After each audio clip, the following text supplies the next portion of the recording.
श्रीमद् भागवत गीता में निहित जीवन दर्शन के साथ मैं पुनः एक बार फिर आपके बीच में उपस्थित हूँ। जब भगवान श्री कृष्ण अर्जुन से कहते हैं कि हे अर्जुन, सर्दी गर्मी और सुख दुख इंद्रिय और विषयों के सहयोग द्वारा प्रारंभ और अंत होते हैं, वे अनित्य हैं, अतः तुम उनको सहन करो। क्योंकि जो पुरुष सुख और दुख को समान समझकर उससे विचलित नहीं होता, वही मोक्ष के योग्य होता है। तू इस अविनाशी तत्व को जान, जिससे यह संपूर्ण जगत व्याप्त है। इस अविनाशी का कोई विनाश भी नहीं कर सकता। इस शरीर में आत्मा अविनाशी और अबोधगम्य है, शरीर नाशवान है। जो इस आत्मा को मारने वाला समझता है और जो इसे मरा मानता है, वे दोनों नहीं जानते कि यह आत्मा न मरती है और न मारी जाती है। आत्मा न तो कभी जन्म लेती है और न कभी मरती है, न ही यह उत्पन्न होकर पुनः नष्ट होने वाली है। यह अजन्मा, नित्य, शाश्वत और पुरातन है। शरीर के मर जाने पर भी यह आत्मा नहीं मरती। जिस प्रकार मनुष्य फटे पुराने वस्त्रों को त्याग कर नए वस्त्र धारण करता है, उसी प्रकार आत्मा पुराने शरीर को त्याग कर नए शरीर को धारण करती है। भगवान श्री कृष्ण आत्मा के विषय में कहते हैं कि यह आत्मा नित्य, सर्वव्यापी, अविकारी, अचल और स्थिर स्वभाव वाली सनातन है। साथ ही साथ वे अर्जुन से कहते हैं कि यदि तू इस आत्मा को नित्य जन्म लेने वाला और मरने वाला मानता है, तो भी तुम्हें शोक नहीं करना चाहिए, क्योंकि जन्म लेने वाले की मृत्यु निश्चित है और मरने वाले का जन्म भी निश्चित है। इसलिए जो अटल है उसके विषय में तुम्हें शोक नहीं करना चाहिए।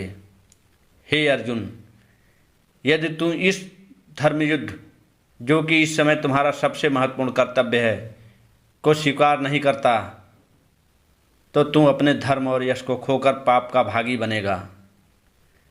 सब लोग हमेशा तुम्हारे अपयश को कहेंगे और एक सम्मानित पुरुष के लिए अपयश मृत्यु से भी बढ़कर है।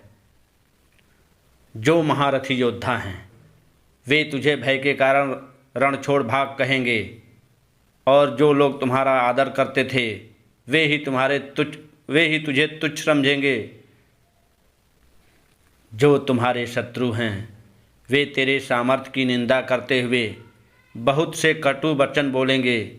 फिर उससे अधिक दुख तुझे क्या होगा?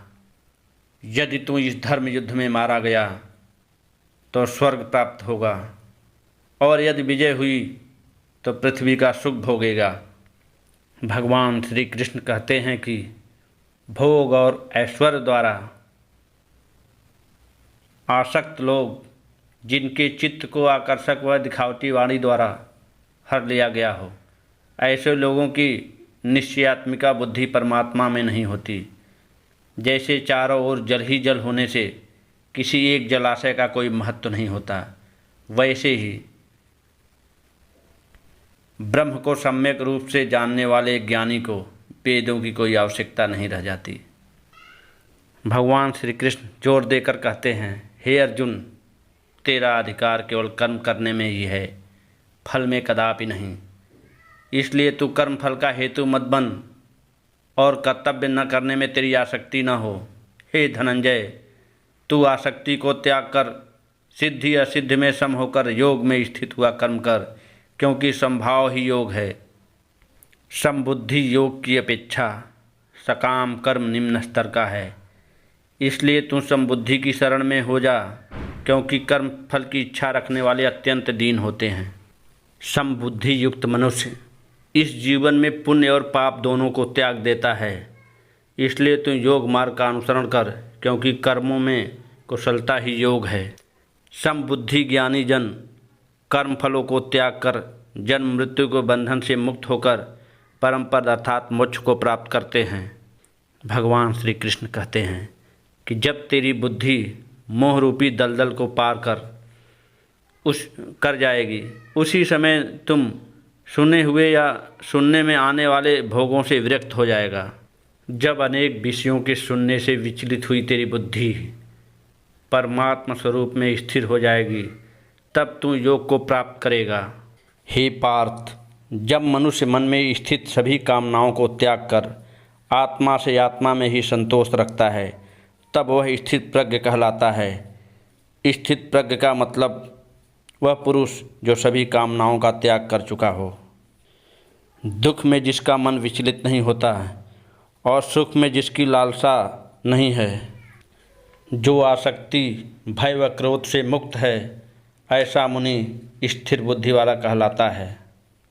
जो पुरुष सर्वत्र स्नेह रहित है तथा शुभ या अशुभ होने पर न तो प्रसन्न होता है और न ही दुखी होता है, वह प्रतिष्ठित बुद्धि वाला कहलाता है।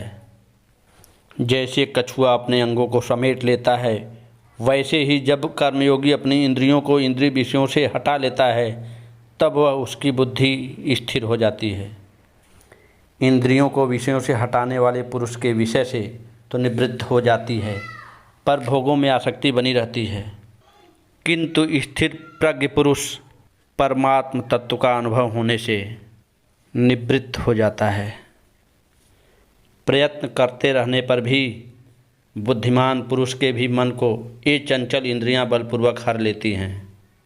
इसलिए सभी इंद्रियों को वश में करके मुझ में युक्त और परायण हो जा, क्योंकि जिसकी इंद्रियां वश में होती हैं उसकी प्रज्ञा प्रतिष्ठित होती है।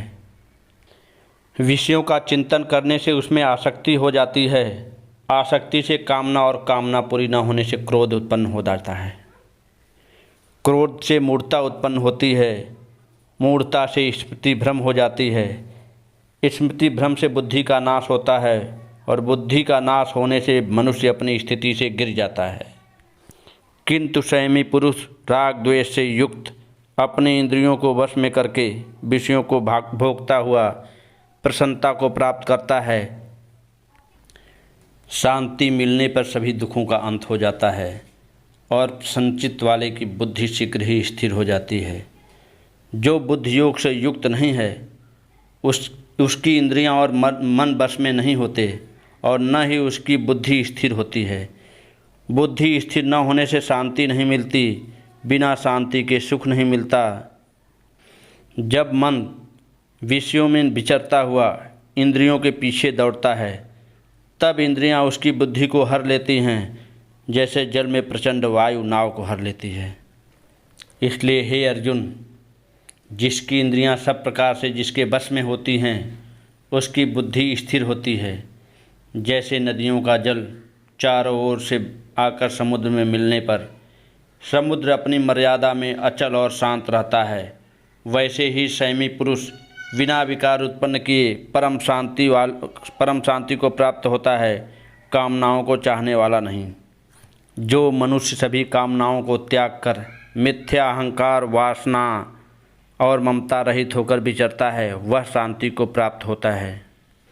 अगर आप गहराई से विचार करें तो पाएंगे कि भगवान श्री कृष्ण गीता में आत्मा के अस्तित्व पर जोर देते हुए आत्मा के शाश्वत और स्थिर स्वभाव के विषय में बतलाते हैं और यह बताने का प्रयास किया है कि ये आत्मा शाश्वत और स्थिर है, इसका कोई अंत नहीं कर सकता और इसको समाप्त नहीं किया जा सकता।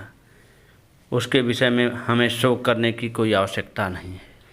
फिर आगे वे कर्म और कर्मफल के विषय में बताते हैं कि मानव का अधिकार केवल कर्म करना है, फल में कदापि नहीं। इसलिए तू कर्मफल का हेतु मत बन और कर्तव्य न करने में तेरी आसक्ति ना हो। आसक्ति को त्याग कर सिद्धि असिद्ध में सम होकर योग में स्थित हुआ कर्म करने की बात कहते हैं, क्योंकि समभाव ही योग है।